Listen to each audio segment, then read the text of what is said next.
जननीं शारदां देवी रामकृष्णं जगद्गुरु पादपद्मे तयो श्रुत्वा प्रणमामि मुहुर्मुहुः।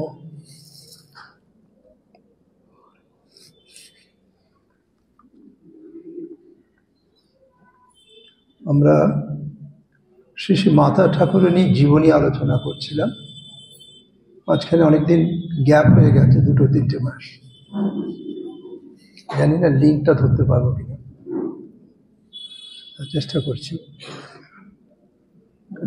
এমন 2 মাস ছিল যেটা আমাকে আগে ইনফর্ম করেননি, আমি এনগেজ ছিলাম বলে আসতে পারিনি।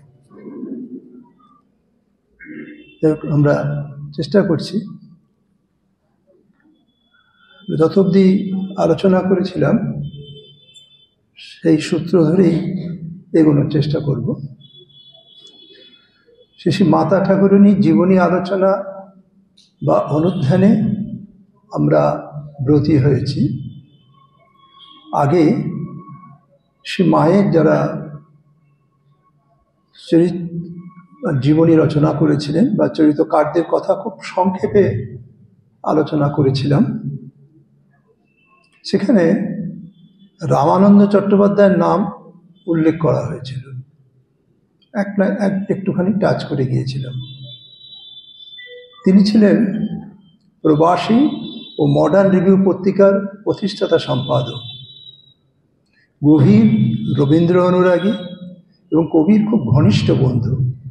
এবং একদম ওনার শেষ বয়সেও বলছেন আমার শেষ কথা রবীন্দ্রনাথ, এরকম বলছেন।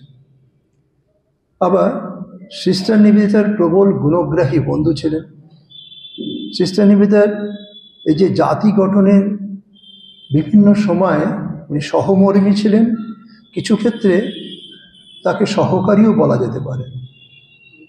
ইহেন সর্বজন শ্রদ্ধেয় রবীন্দ্র অনুরাগী রামকৃষ্ণের অনুরাগীও ছিলেন।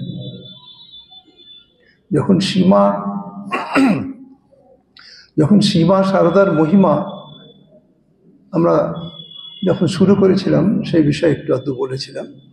যখন সীমা সারদার মহিমা জনমানসে তেমনভাবে কেউ জানতই না, মানুষের কাছে প্রচারিতই হয়নি মায়ের নাম, তখন রামানন্দই প্রবাসীতে বৈশাখ 1331, মানে ইংরেজি সাল হলে 1924 এরকম হবে, শারদামণি দেবী নামে একটি প্রবন্ধ লেখেন, যেখানে শ্রী মায়ের জীবনী লেখার প্রয়োজনের কথা বলেছিলেন। সেই প্রবন্ধতে তিনি বলেছিলেন শ্রী মায়ের জীবনী লেখা কেন প্রয়োজন। তিনি বলেছিলেন শ্রীরামকৃষ্ণ শিক্ষা দিয়ে শারদামণিকে গড়ে তুলেছিলেন। এটা আমরা সব জায়গায় শুনে থেকেছি, বা সেই সময় মায়ের সম্বন্ধে ডক্টর রামচন্দ্র দত্ত বা যারা অল্প কিছু লিখেছিলেন সেখানে সেই ভাবটাই প্রকট ছিল। কিন্তু তিনি বলছেন গুরু সুযোগ্য হলে এবং সুশিক্ষা দিলেও শিক্ষার্থী তা গ্রহণ করে উপকৃত হতে পারে না। গ্রহণ করা এবং তা থেকে উপকৃত হওয়ার ক্ষমতা তার থাকা চাই। সোনা হইতে যেমন অলংকার হয়, মাটির তাল হইতে তেমন হয় না। তিনি আশা প্রকাশ করেছিলেন সীমা সারদার হয়তো একাধিক জীবন চরিত লেখা হবে, এটা তিনি তখনই আশা করেছিলেন। কিন্তু তিনি চেয়েছিলেন তার মধ্যে একটি এমন হওয়া উচিত যাতে সরল ও অবিমিশ্রিতভাবে কেবল তার চরিত ও উক্তি থাকবে, কোনো প্রকার ব্যাখ্যা, টিকা টিপ্পণী, ভাষ্য থাকবে না। আমরা দেখেছি শ্রীরামকৃষ্ণের পত্নী বলেই শুধু নয়, এক দুর্লভ বিস্ময়কর মহিষী নারী রূপে সারদা দেবীর জীবন লেখার জরুরি প্রয়োজনীয়তার কথা তিনি অনুভব করেছিলেন এবং উল্লেখও করেছিলেন। হঠাৎ কেন এটা রামানন্দ প্রসঙ্গে এলাম, আমি সেই প্রসঙ্গে এবার আসছি। রামানন্দ চট্টোপাধ্যায় 100 বছর আগে শ্রী সারদামণির জীবনী লেখার তথ্য বা জীবনী লেখার বা তথা অনুধ্যানের যে সমস্যার কথা বলেছিলেন তা আজও প্রাসঙ্গিক। আজ 100 বছর উনি যখন লিখেছেন তার ঠিক 100 বছর অতিক্রান্ত। যুক্তি ও তথ্য নির্ভর ভক্তি ও উচ্ছ্বাস মুক্ত জীবনচরিত রচনা ইতিহাস গুণসমৃদ্ধ হয়। ঐতিহাসিক যারা তারা বলবে বায়োগ্রাফি লিখতে গেলে তোমাকে এইগুলোকে এড়িয়ে চলতে হবে। কিন্তু শ্রীমায়ের এক অনন্য সাধারণ অলৌকিক চরিত্রের ক্ষেত্রে এই কাজ অত্যন্ত দুরূহ।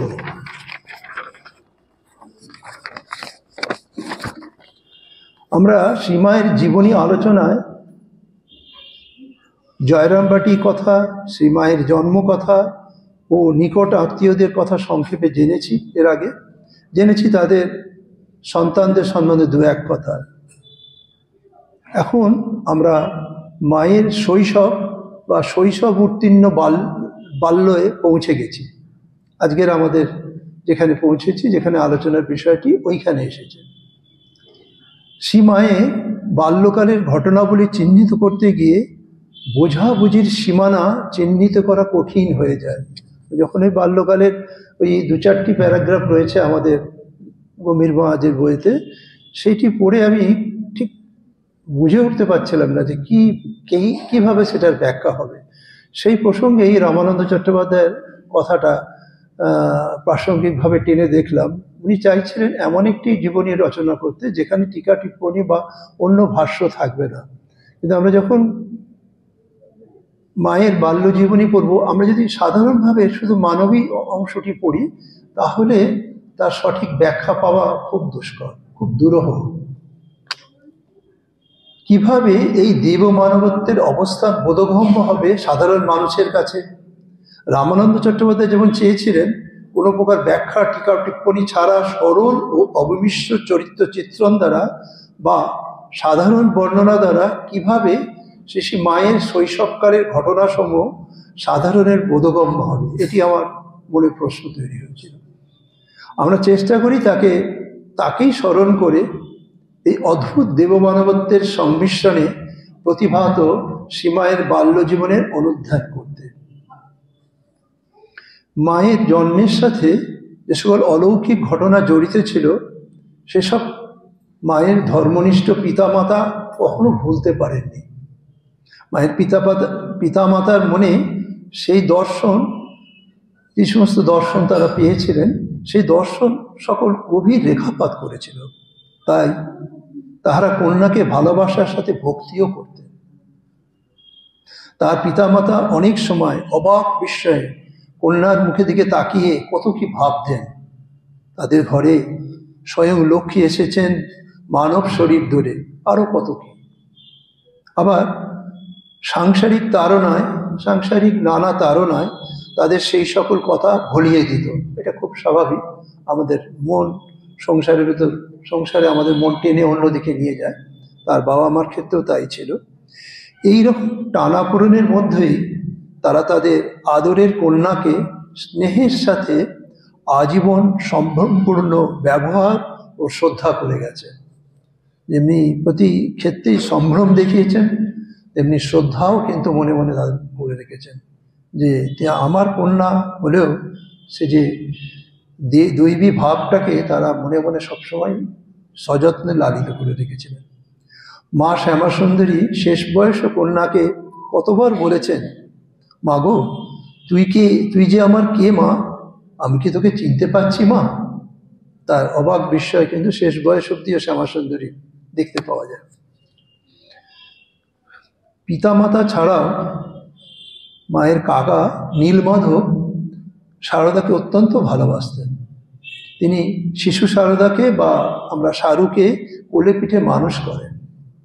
তিনি অবিবাহিত ছিলেন, তার ছোট্ট সারদা বাড়ির প্রথম সন্তান, তাই নীলমাধবের কাছে তিনি বিশেষ আদর যত্নের অধিকারী ছিলেন। স্বাভাবিকভাবে আগেকার দিন এটা মানে প্রত্যেক পরিবারই এই ব্যবস্থাটা ছিল। আমরা গোবিন্দানন্দীর বর্ণনায় ফিরে যাই।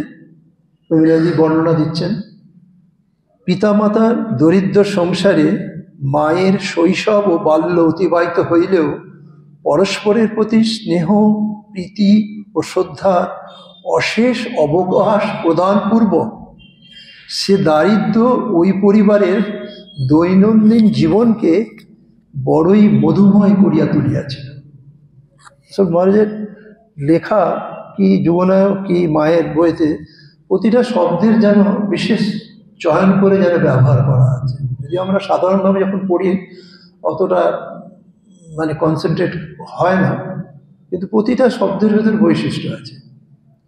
মুখুজ্যদের কয়েক বিঘা নিষ্কর জমিতে যে ধান্য জন্মিত, পরিবারের প্রতিপালনের পক্ষে উহা যথেষ্ট না হওয়ায় রামচন্দ্র যাজনাদি ক্রিয়া করিতেন।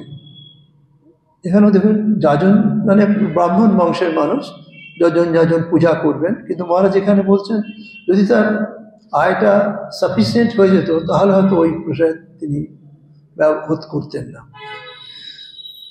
এবং তুলার চাষ করাইতেন। শ্যামাসুন্দরী কোলের মেয়ে শারদাকে ক্ষেত্র মধ্যে শোয়াইয়া তুলা তুলিতেন। পরে বয়ঃপ্রাপ্ত হইয়া কন্যাও মাতাকে ওই কার্যে সাহায্য করিতেন। মাতা পুত্রী ওই তুলা দ্বারা পৈতা কাটিয়া দিলে বিক্রয়লব্ধ অর্থে পরিবারের বসন ভূষণাদি সংগৃহীত হইত। ছোট ভাইদের রক্ষণাবেক্ষণ মায়ের আর এক প্রধান কর্তব্য ছিল। তিনি বলিয়াছিলেন, ভাইদের নিয়ে গঙ্গায় নাইতে যেতুম। আমাদের নদী ছিল, আমোদর নদী ছিল আমাদের গঙ্গা। গঙ্গা স্নান করে সেখানে বসে মুড়ি খেয়ে আবার ওদের নিয়ে বাড়ি আসত। আমার বরাবরই একটু গঙ্গাবাই ছিল। অন্যান্য কাজ সম্বন্ধে তিনি কহিয়াছিলেন, ছেলেবেলায় গলা সমান জলে নেমে গরুর জন্য দল ঘাস কেটেছি, খেতে মুনিশদের জন্য মুড়ি নিয়ে যেত।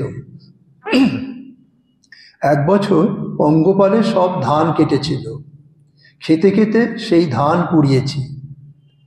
তারপর মহারাজ লিখছেন, বাল্যে পাঠাভ্যাস সম্বন্ধে তিনি বলিয়াছিলেন, ছেলেবেলায় প্রসন্ন, রামনাথ তার জ্ঞাতি ভাই, ওরা সব পাঠশালায় যেত, ওদের সঙ্গে কখনো কখনো যেত, তাতেই একটু শিখেছিলাম। এটা পরবর্তীকালে আমাদের আসবে।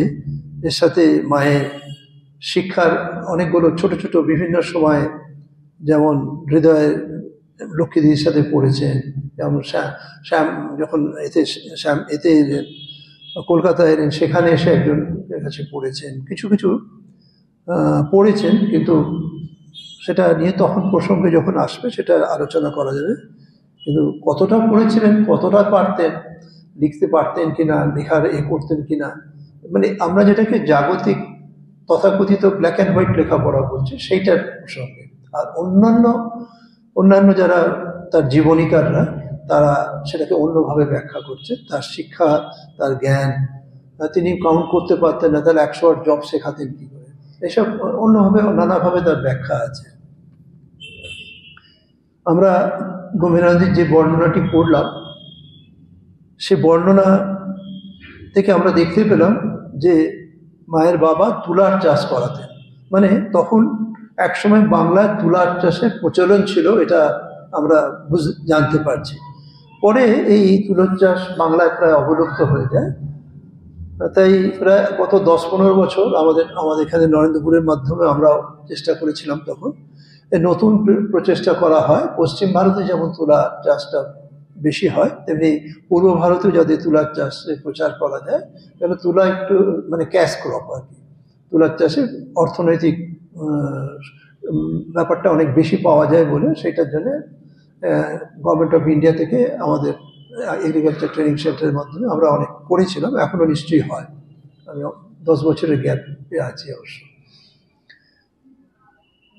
কিন্তু মাতা পুত্রী ওই তুলা দ্বারা পৈতে কাটিয়া দিলে বিক্রয়লব্ধ অর্থে, মহারাজ বলছেন যে মাতা পুত্রী ওই তুলা দ্বারা পৈতে কাটিয়ে দিলে বিক্রয়লব্ধ অর্থে পরিবারের বসন ভূষণাদি সংগৃহীত হইত।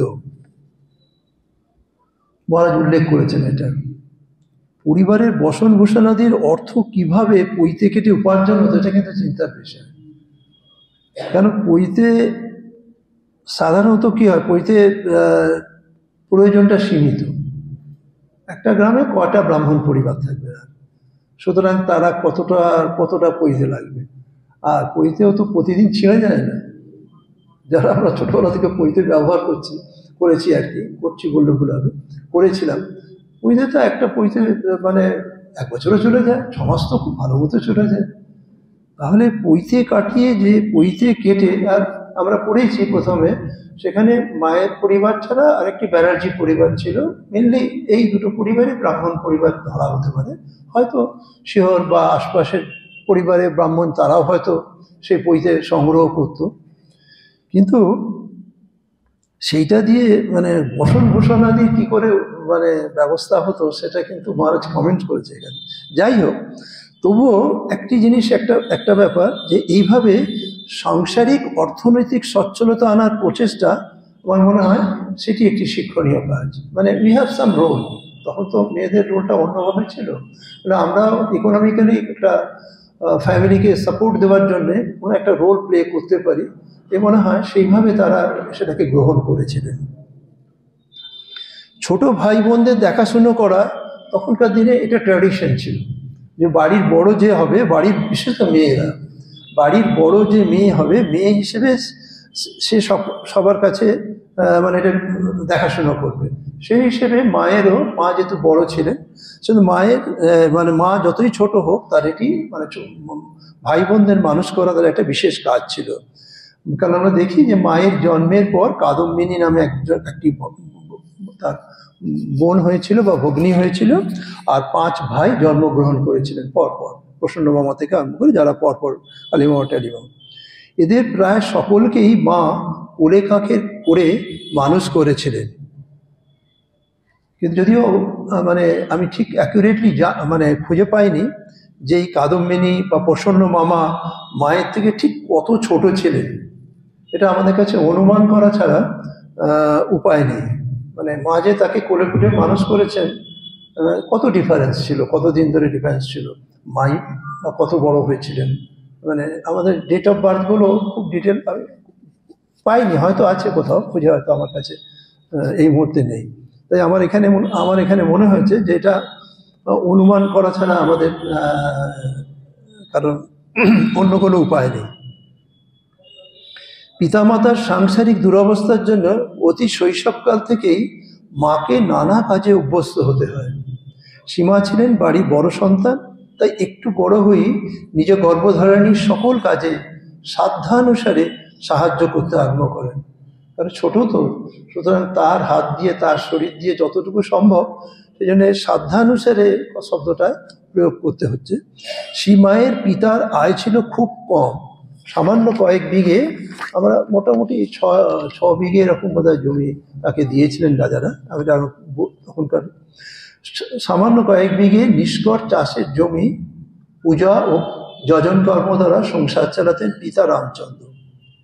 এই জমিতে লোকের সাহায্যে কাজ করতে, নিজে একা তো করতে পারবেন না, আর তখনকার দিনে আবার অনেক নিয়মকানুনও ছিল।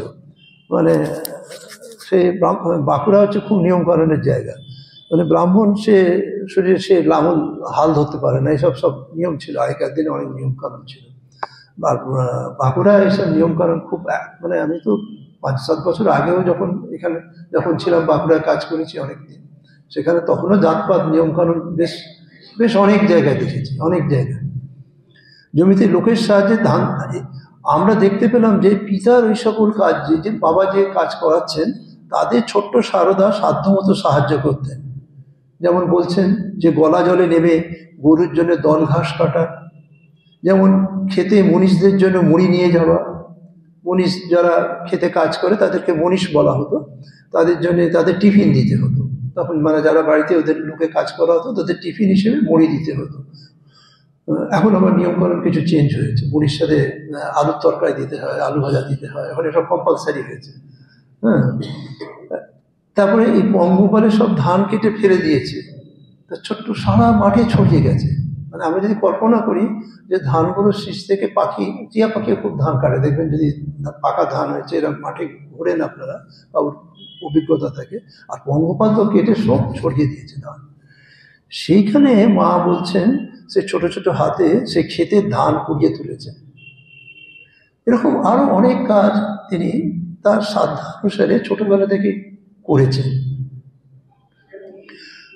কারণ আমরা সত্যি কথা বলতে গেলে মায়ের মানে বাল্য জীবনের অনেক তথ্যই আমাদের কাছে অজানা থেকে গেছে। সামান্য মা যা পরে কিছু বলেছেন বা তার সঙ্গে অগরমণি দেবী বা এরা যারা অল্প কিছু বলেছেন ততটুকুই আমরা জানি, ডিটেলিং কিন্তু আমাদের কাছে খুব বেশি নেই। জগৎজননী মনে হয় জগৎজননী প্রকৃতি তথা তার জগৎ প্রকাশকে নিজের প্রয়োজনেই পরিচিত হয়েছেন, কারণ পরবর্তীকালে তাকে তো অনেক বড় রোল প্লে করতে হবে। সেই জন্যে দেবী এই মানবী রূপের আচরণ বলছেন, এই দেবীর যে মানবী রূপের যে আচরণ এটি সব অবতারই কম বেশি দেখা যায়। আমরা যদিও মাকে ডাইরেক্টলি অবতার বলে বলা হয় না, কিন্তু অবতারের লীলা সঙ্গিনী হিসেবে তাকে অবতার হিসেবেই ধরা হয় অন্যভাবে। আবার মহারাজের কথায় আসি, মহারাজ বলছেন শিশু সারদা শুধু কাজই করতেন তা নয়, সে আপন ভঙ্গিমায় শিশুসুলভ খেলাধুলোও করতেন। প্রত্যক্ষদর্শী মায়ের ছেলেবেলার সঙ্গিনী রাজমুখুজ্জের ভগিনী অগরমণির কাছ থেকে জানা যায় মা খুব সাদাসিধে ছিলেন, তাতে সরলতা যেন মূর্তিমতি ছিল। খেলায় তার সঙ্গে কখনো কারো ঝগড়া হয়নি। মা প্রায় কর্তা বা গিন্নি সাজতেন, পুতুল গড়ে খেলা করতেন বটে, কিন্তু কালী ও লক্ষ্মী গড়ে ফুল বেলপাতা দিয়ে পূজা করতে ভালোবাসতেন। অন্যান্য মেয়েদের মধ্যে মাঝে মাঝে ঝগড়া হলে মা এসে মিটিয়ে দিয়ে তাদের মধ্যে ভাব করিয়ে দিতেন। একবার জগদ্ধাত্রী পূজার সময় হলদে পুকুরের রামহৃদয় ঘোষাল উপস্থিত ছিলেন। মাকে জগদ্ধাত্রীর সামনে ধ্যান করতে দেখে তিনি অবাক হয়ে অনেকক্ষণ দাঁড়িয়ে দেখতে লাগলেন, কিন্তু কে জগদ্ধাত্রী কে মা কিছুই ঠিক করতে পারলেন না। তখন ভয়ে পালিয়ে গেলেন। অপর প্রাচীন ও প্রাচীনেরা বলিয়েছেন, ছেলেবেলা হতেই সারদা যেমন বুদ্ধিমতী, শান্ত ও শিষ্ট ছিল, তেমন কাজেও উৎসাহী ছিল। তাকে কখনো কাজ করতে বলতে হতো না, বুদ্ধি খাটিয়ে আপনা হতে সে নিজের কাজগুলি সুন্দর গুছিয়ে রাখত। গম্ভীর মহারাজ এই এতটুকু স্টেটমেন্ট যেখান থেকে পেয়েছেন দিয়েছেন। অগরমণি দেবী শিশু সারদার যে বর্ণনা দিয়েছিলেন তার সেই যে গুণগুলি আমরা দেখতে পাচ্ছি, সেই গুণগুলি পরবর্তীকালে তার জীবনযাপনে একইভাবে আমরা দেখেছি, মানে সেই ধারাই যেন প্রকাশিত হতে দেখা গেছে। একইভাবে তিনি সেই কাজগুলি কখনোই মাকে দেখা যাবে না, কোনোভাবে দেখা যায়নি বড় অলসভাবে বসে আছেন, কখনোই দেখা যাবে না যে কারোর সাথে বিবাদ করছেন, কখনোই দেখা যায়নি। যে গুণটি এখানে একদম শিশু বয়সে দিয়েছে সেটা যেন সারা জীবন ভোর একইভাবে পালন করে গেছেন। যে দেবী পূজায় একান্ত মনোনিবেশ, সকলকে নিয়ে মিলেমিশে থাকা, ঝগড়া নয় সহৃদয়ে ভালোবাসা, সেই শিশুকালেই তার হৃদয় সেই আলোকে উদ্ভাসিত ছিল। আর এই সকল গুণের প্রকাশ আমার মনে হয় তখনই সম্ভব যখন কেউ অপরের দোষ দর্শন না করে। কি করে সবাইকে ভালোবাসবেন, কি করে সবার ভেতরে সব মেটাবে? মার যে শ্রেষ্ঠ বাণীর সাথে এটি যেন মিলে আছে, জীবন ধারণের ভেতর সাথে মিলে আছে।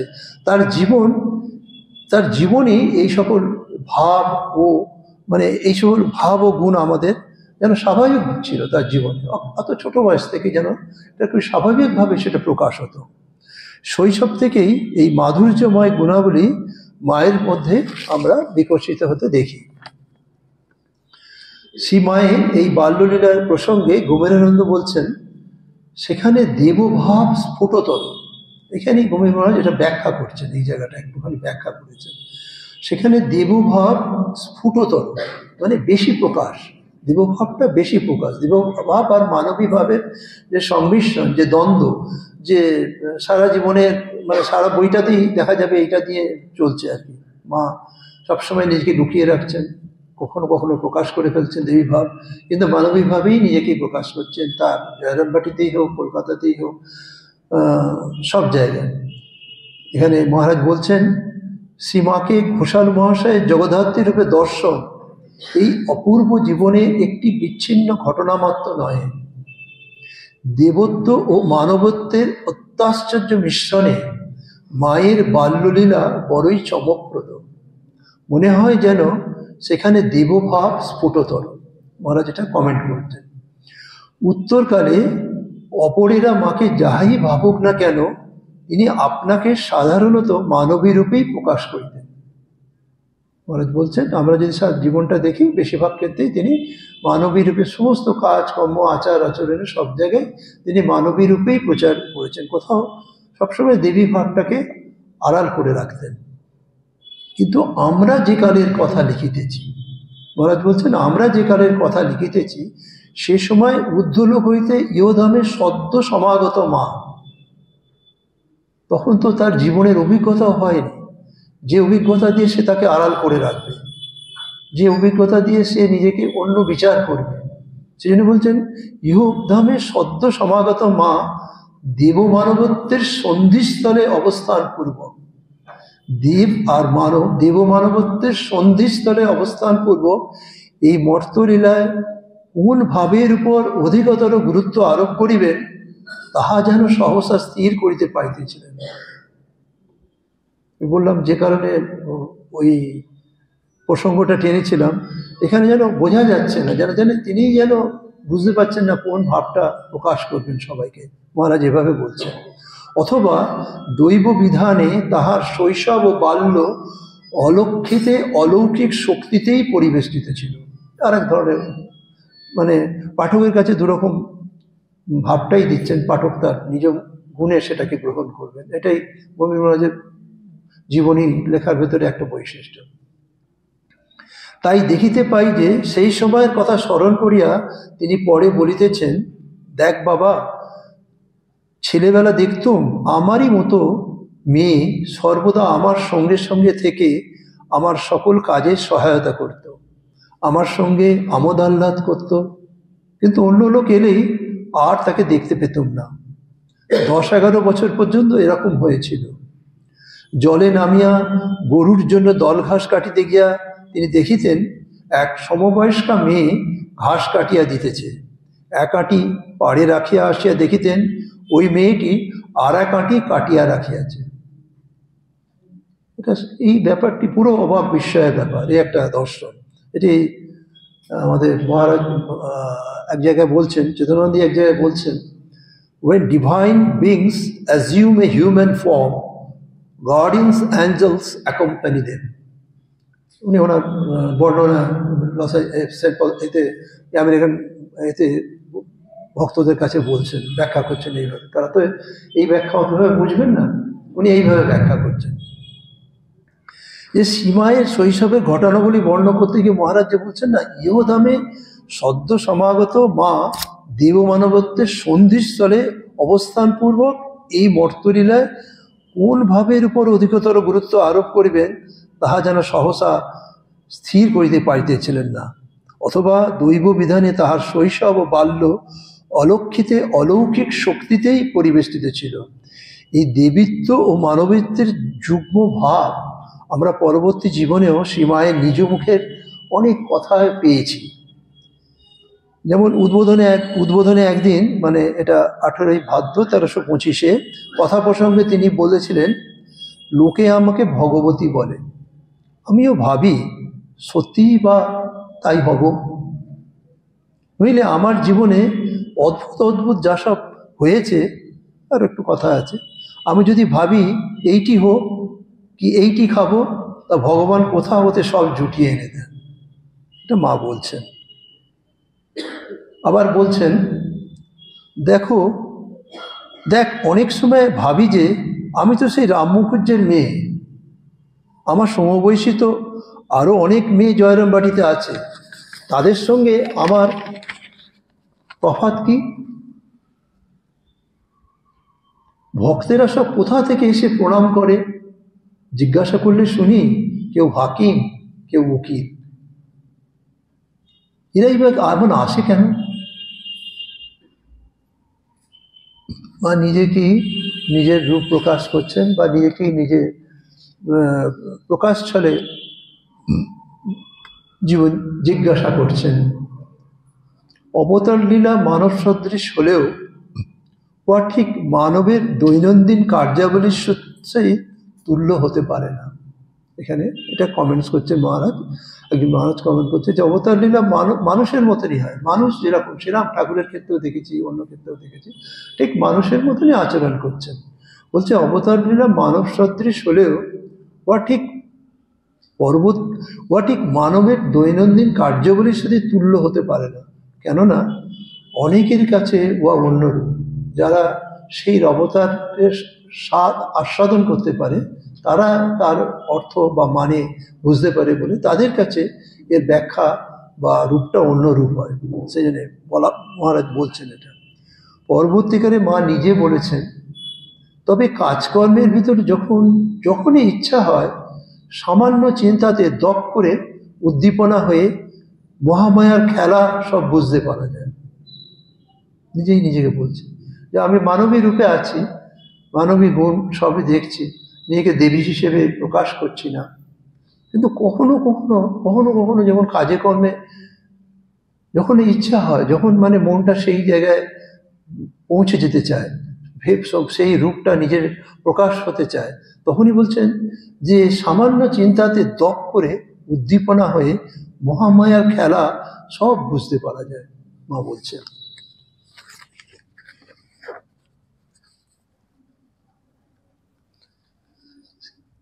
আমরা শ্রীমায়ের বাল্যজীবন কত কর্মবহুল ছিল তার কিঞ্চিত আভাস আমরা পেয়েছি। তার বাল্যস্মৃতি হতে আমরা ইহা অবগত হই, মহারাজ কুমির মহারাজ বলছেন যে অতি অপরিণত বয়সেই তাহাকে সময় বিশেষে রন্ধনাদি শ্রমসাধ্য কাজও করিতে হইত। কচি মেয়ের তুলনায় তাহার বুদ্ধি ও কর্মপটুতা যথেষ্ট থাকিলেও হাত দুখানি তখনও যথেষ্ট সবল হয় নাই, সম্ভব নয় অতটুকু বাচ্চা। তাই রন্ধন শেষে ভারী পাত্রগুলি নামাইবার জন্য পিতাকে ডাকিতে হইত। আবার গৃহকার্যের জন্য পুষ্করিণী হইতে কলসে করিয়া জল আনিতে হইত। এই অবকাশে তিনি কলস ধরিয়া সাঁতার কাটিতেও শিখিয়াছিলেন। পরবর্তীকালে মাকে যখন জিজ্ঞাসা করা হয়েছিল তখন মা বলছে আমি একটু আধটু সাঁতারও শিখেছিলাম। কলসি আগেকার দিনে ওই কলসিটা ফাঁকা থাকে তো, কলসিটাকে ভাসিয়ে পুকুরে সাঁতার কাটা, মানে যারা গ্রামীণ মেয়েদের অনেকেই এটাতে মানে শেখা, যেমন শহরে টায়ার দিয়ে শেখানো হয়, শেখে না বাচ্চারা, তেমনি গ্রামে ওই কলসিটা তার অবলম্বন, মানে ওইটা দিয়ে সাঁতার শেখার। মাও সেভাবে সাঁতার শিখেছিলেন বলে বলেছিলেন। এরপরে আরেকটি ঘটনা মহারাজ বলছেন, সেটার ব্যাকগ্রাউন্ড এরকম। 18-19 শতকের বাংলার এক অভিশাপ ছিল দুর্ভিক্ষ। এই দুর্ভিক্ষের কথা আমরাও ছোটবেলা কিছু শুনেছি, যদিও আমাদের দেখার কারো সৌভাগ্য হয়নি। ভয়াবহ দুর্ভিক্ষে অনেক বছর সহস্র মানুষের অনাহারে মৃত্যু হয়েছিল। এখন আমরা চোখে দেখিনি তো, এটা বর্ণনায় শুনেছি। তার ভয়াবহতা বা সেটা কি ধরনের, সেটা মানুষকে ভিটেমাটি হারা করে, সমস্ত হারা করে, সেটা জানা জানি। লাস্ট অবধি আমরা যখন খুব ছোট ছিলাম তখনও মনে হয় 1978 সালে একটা বিরাট বন্যা হয়েছিল। সেই বন্যাতে এই মেদিনীপুর, হাওড়া, আরও এই হুগলি, এসব জায়গায় প্রচুর বন্যা হয়েছিল, বহু মানুষ ছাড়া হয়েছিল। তখন আমাদের মনে আছে সেই মানুষ গ্রামগঞ্জ থেকে এসে এই মানে আর বন্যায় হারিয়েছে জন্য, মানে তারা কিন্তু রুটলেস হয়ে গেছিল, ঘর বাড়ি সব হারিয়ে গেছিল। এই একটা প্রাকৃতিক দুর্যোগে। আর দুর্ভিক্ষ তো শুধু প্রাকৃতিক দুর্যোগ নয়, সেখানে ম্যানমেড আছে, অন্য ব্যাপার আছে, কিন্তু সেখানে এত রকমভাবে মানুষের ক্ষতি হতো সেটা চিন্তা করার বাইরে।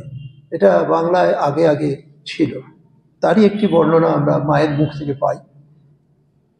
এখানে কি হতো, ওই অনাহারে মৃত্যু, দেখার মতো অনাহারে মৃত্যু খুব। গ্রামের পর গ্রাম জনমানব শূন্য হয়ে যেত, কিছু তো মিন্স নেই, কি করে তারা বাঁচবে, কি নিয়ে খাবে, কোথায় থাকবে, সব ভিক্ষের নিয়ে যেখানে পাওয়া যাবে শহর নগরে বেরিয়ে পড়তো। সেই রকমই দুর্ভিক্ষ দেখা দিয়েছিল জয়রামবাটি ও তৎসংলগ্ন অঞ্চলে। বাংলার 1271 সালে, ইংরেজি 1864 বা 65, 1864-65 সালে মায়ের বয়স তখন 11। সেই দুর্ভিক্ষের বেদনাদায়ক স্মৃতি মা কোনোদিনই ভুলতে পারেননি। মায়ের পিতার সেটা বর্ণনা মায়ের মুখে আমরা শুনবো। মায়ের বাবা আমরা শুনেছি গরিব ছিলেন, এমন কিছু অর্থের ছিলেন না। তার পিতার কিঞ্চিৎ ধান সঞ্চয় ছিল। তিনি নিজে দরিদ্র হলেও চারিদিকের হাহাকারে অতিমাত্র বিচলিত হয়ে কি করলেন না, পোষ্যবর্গের ভবিষ্যৎ মানে তার আত্মীয় স্বজন মেয়ে বা ওদের কথা না ভেবে অন্নসূত্র খুলে দিলেন। এই ঘটনার বিবরণ আমরা সেই মায়ের মুখে পাই এরকমভাবে। একবার সেখানে কি দুর্ভিক্ষই লাগলো, কত লোক যে খেতে না পেয়ে আমাদের বাড়ি আসতো। আমাদের আগের বছরের ধান মড়াই বাঁধা ছিল, বাবা সেসব ধানে চাল করিয়ে কলায় ডাল দিয়ে হাঁড়ি হাঁড়ি খিচুড়ি রাঁধিয়ে রাখতেন। সাধারণত কলার ডালের খিচুড়ি জেনারেলি হয় না, ওই গ্রামে তখনকার দিনে নিশ্চয়ই এটা প্রচলন ছিল, যদিও কলার ডালে প্রোটিন বেশি, হ্যাঁ, কিন্তু হজম করা কঠিন হলে কলার ডালে কম হয়। মানে আমরা সাধারণত মুগের ডালে ঠাকুরের হয়, কিন্তু বাড়িতে অনেকে মুসুর ডালেরও খিচুড়ি করেন স্বাদের জন্য। কিন্তু মা এখানে যেটা বলছেন কড়াইয়ের ডালের খিচুড়ি রান্না করে সবাইকে খাওয়ানো হয়েছিল। হয়তো ওই ডালটাই তখন গ্রামে তৈরি হতো, পাওয়া যেত বা ফলন হতো, সেই জন্যেই ওই ডালটি অ্যাভেলেবেল ছিল। কারণ মুগের ডাল মুসুর ডালটা আমাদের বাংলায় খুব বেশি ফলন হয় না, এটা বাইরের স্টেট থেকে আসে।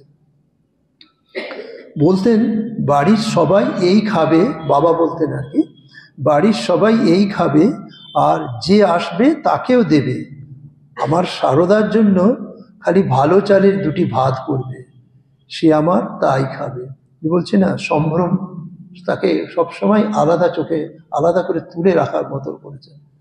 তিনি সব করছেন, সব সংসারের সাথে সব লীলাখেলা করছেন, কিন্তু তবুও তাকে আলাদা যত্নে মানুষ করার একটা প্রবণতা তার বাবা মায়ের দুজনেই ছিল। একদিন এমন হতো, এক লোক এসে পড়তো যে খিচুড়িতে একদিন এমন হতো এত লোক এসে পড়তো যে খিচুড়িতে কুলোতো না, তখনই আবার চড়ানো হতো। আর সেই গরম খিচুড়ি সব যেই ঢেলে দিত শিগগিরই জুড়বে বলে আমি দুহাতে বাতাস করতুম। খিদের জ্বালায় সকলের খাবার জন্য বসে আছে। একদিন একটি বাগদি না ডোমের মেয়ে এসেছে, মাথার চুলগুলো ঝাঁকড়া ঝাঁকড়া হয়ে গেছে তেলের অভাবে, চোখ উন্মাদের মতো, ছুটে এসে গরুর ডাবায় যে কুয়ো ভেজানো ছিল তাই খেতে আরম্ভ করেছে। এত যে সকলে ডাকছে বাড়ির ভিতর এসে খিচুড়ি খাও, সে ধৈর্যই মানছে না। খানিকটা কুড়ো খেয়ে তবে কথা তার কানে গেল, এমন ভীষণ দুর্ভিক্ষ। সেই বছর দুঃখ পেয়ে তবে লোকে ধান মড়াইয়ে রাখতে আরম্ভ করলো। মানুষের শিক্ষা হওয়ার পর মানুষ স্টোর করতে আরম্ভ করলো, সেটার কথা বলছে। এই যে দুর্ভিক্ষের করাল অন্ধকারের মধ্যে মায়ের উপস্থিতি, এই যেন এক অপূর্ব জ্যোতির্ময়ী মাতৃরূপে সেদিনের সেই মায়ের উপস্থিতি বলে মনে হয়। এই ক্ষুধার্ত মানুষের কি ক্ষুধাকে চোখে দেখা, ক্ষুধার্ত মানুষকে চোখে দেখা। যেন স্বামীজির ক্ষেত্রে আমরা দেখেছি, স্বামী যখন ভারতবর্ষ পরিব্রজন করেছেন তখন ভারতবর্ষের দারিদ্র্য অশিক্ষা নিজে চোখে দেখেছেন। তারপরে তার যে আমরা বইয়ে পড়তে পারি, কারোর মুখে শুনতে পারি, কিন্তু নিজে চোখে দেখা সেই অনুভবটার জীবনকে অন্যভাবে শিক্ষা দেয়।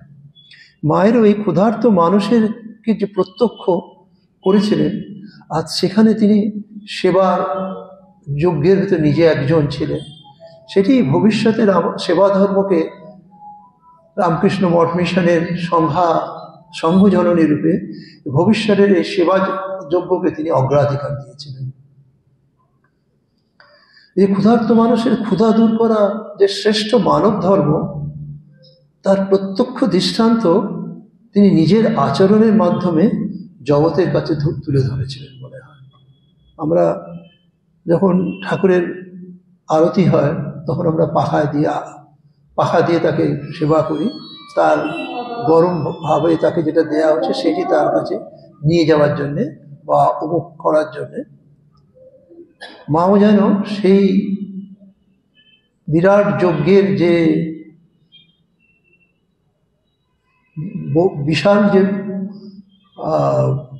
দেবতা যাদের শরীর, যাদের সেবায়, যাদের ভোগ দেওয়া হচ্ছে, তাকে যেন সেই পাখা দিয়ে সেই ঠান্ডা করিয়ে তার কাছে নিবেদন করছেন।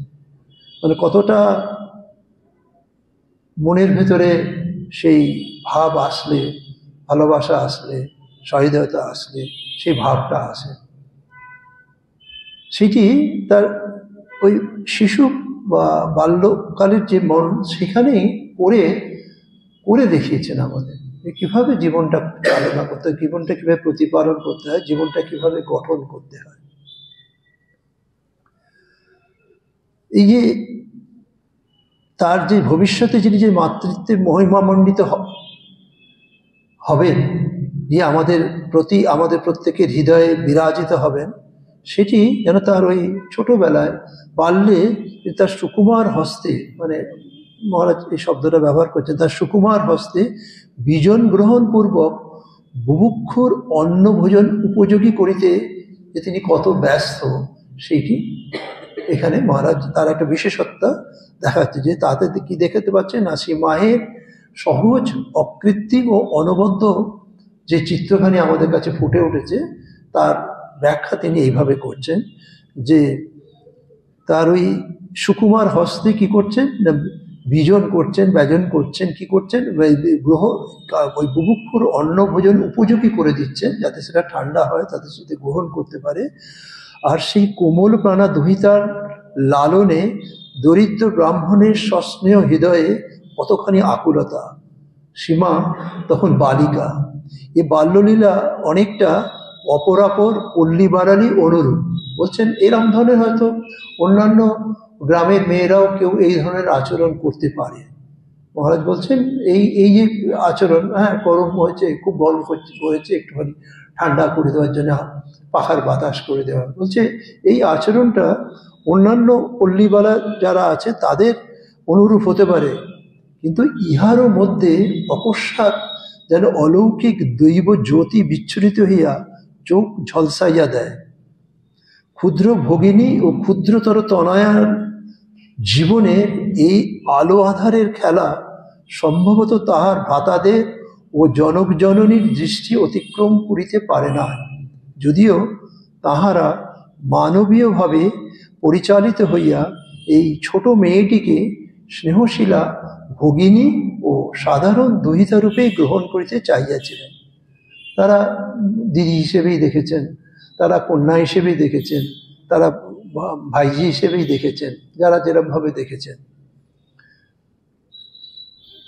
মায়ের মা সম্ভবত, মহারাজ বলছেন যে মায়ের মা সম্ভবত এইসব রহস্য অনুধাবন করিয়াই শেষ বয়সে একদিন তাহাকে বলিয়াছিলেন, মা গো, তুই যে আমার কে মা, আমি কি তোকে চিনতে পারছি মা? এটা আগেও বলেছি।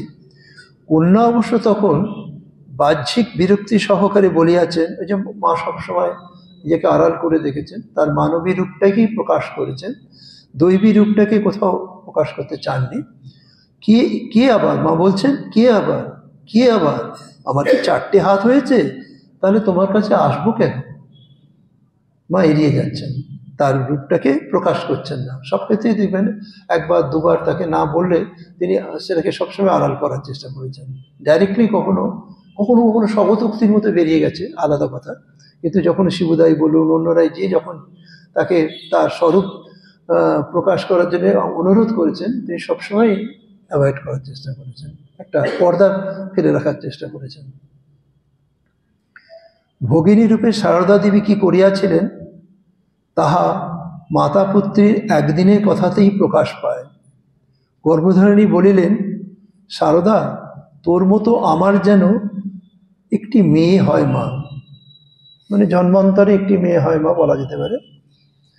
স্বামীর ধন থাকবে, ছেলেপুলে নিয়ে বড় জ্বালাতন।